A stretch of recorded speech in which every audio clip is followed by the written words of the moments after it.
Student, तो I hope आप सभी अच्छे होंगे। तो आज हम करेंगे क्लास 6 का प्रश्नावली 3.2 से क्वेश्चन नंबर 6। तो इसके बाकी के जो क्वेश्चन है वो भी हमने ख़त्म कर लिए हैं, तो वो क्वेश्चन आपको इस वीडियो के डिस्क्रिप्शन में मिल जाएंगे, उनका लिंक मिल जाएगा, तो आप देख लेना जाके। तो अब हम क्वेश्चन नंबर 6 करते हैं। इसमें हमें दिया है निम्नलिखित को दो विषम अभाज्य संख्याओं के योग के रूप में व्यक्त कीजिए। तो पहले हमें बताना है कि देखो, जो संख्या है वो विषम भी होनी चाहिए और अभाज्य संख्या भी होनी चाहिए, वो दोनों होने चाहिए।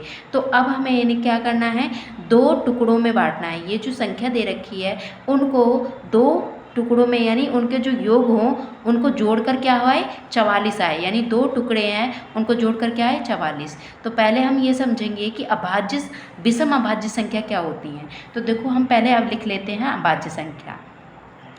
अभाज्य संख्या, तो देखो अभाज्य संख्या जो हमारी होती है वो दो, ठीक है, 2 के बाद 3, 3 के बाद 5। तो ये क्या होती हैं, अभाज्य संख्या वो संख्या होती है जिनके दो गुणनखंड हो, यानी जो दो ही पाड़े में आए, एक तो एक में और एक खुद में।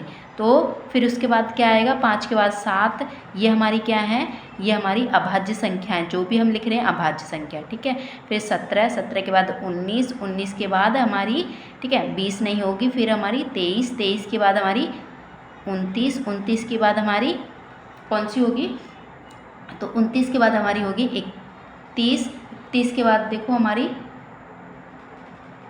31, 31 के बाद हमारी 37, और 37 के बाद हमारी क्या होगी, 41। क्यों, क्योंकि हमने 41 क्यों लिया है, क्योंकि हमें 44 तक ही, सबसे बड़ा नंबर 44 है, तो हमें इतने ही तक नंबर चाहिए। अब देखो, ये जो हमारी संख्या है ये अभाज्य संख्या है। अब अभाज्य संख्या में केवल ये जो दो है यही हमारा क्या होता है, सम संख्या होती है, ठीक है। ये दो है वही हमारी सम संख्या होती है, बाकी सारी जो क्या है, ये सारी जो बची हैं ये क्या है, विषम संख्या है। कैसी भी हैं, विषम। तो ये जो है, ये जो सारी संख्याएं ये विषम भी हैं और अभाज्य हैं, यानी दोनों मिल गई। अब हमें क्या बनाना है, दो संख्या लेनी है जिनको जोड़ने पर क्या है, 44 आए। तो देखो, अब हम यहाँ करते हैं, तो देखो 44 की, ठीक है, 44 से छोटा कौन है, 41, ठीक है। तो 41 में हम क्या जोड़ें, है ना, क्या जोड़ें तो हमें 44 मिल जाए। तो हम क्या जोड़ेंगे, 3 जोड़ेंगे, तो क्या मिल जाएगा हमें, ठीक है, 44 मिल जाएगा। तो और देखो, दोनों क्या हैं, अभाज्य संख्या भी और विषम भी हैं, तो हमें इस तरह से ये लेना है। तो देखो, ये हो जाएगा 41 और ये +3। तो अब देखो, हम इन दोनों संख्या को प्लस करेंगे तो हमें क्या मिल जाएगा, 44 मिल जाएगा, ठीक है। यानी हमें ऐसी दो संख्या लेनी है जिनको, और वो संख्या कैसी होनी चाहिए, विषम अभाज्य संख्या होनी चाहिए, जिनको जोड़ने पर क्या है, हमारा ये जो दे रखे हैं ये आंसर आए, ठीक है। अब 36, तो 36 देखो, 36 से छोटी देखो 37, ठीक है, 37, उसके बाद देखो 36 से छोटी क्या है, एक 31। अब 31 में हम देखो, 31 में हम क्या जोड़े तो हमारे क्या बने, ठीक है, ऐसी कौन सी विषम अभाज्य संख्या जोड़ें जो हमारा 36 बने, ठीक है। तो 5 जोड़ेंगे तो क्या बन जाएगा हमारा 36। तो ये दोनों संख्या कैसी हो गई, ये दोनों हमारी विषम भी हैं और अभाज्य संख्या भी हैं, और दोनों को जोड़कर क्या बन रहा है, हमारा 36 बन रहा है, ठीक है। अब देखो 24, तो 24 हमारी, अब 24 से छोटी देखो क्या है, तो 23 है। तो 23 को हम रखेंगे, और 23 को अब हमें क्या चाहिए, 24 में हम, ठीक है, 23 में हम क्या जोड़े तो 24 बनेगा, एक जोड़े, और एक जोड़ने पर हमारा देखो, दोनों को जोड़ने पर क्या आ रहा है, 24 आ रहा है। तो एक तो ना तो हमारी अभाज्य संख्या होती है और ना ही हमारी भाज्य संख्या होती है, तो इसको हम नहीं लेंगे। फिर हम ये देखेंगे 23 से छोटी क्या है, 19।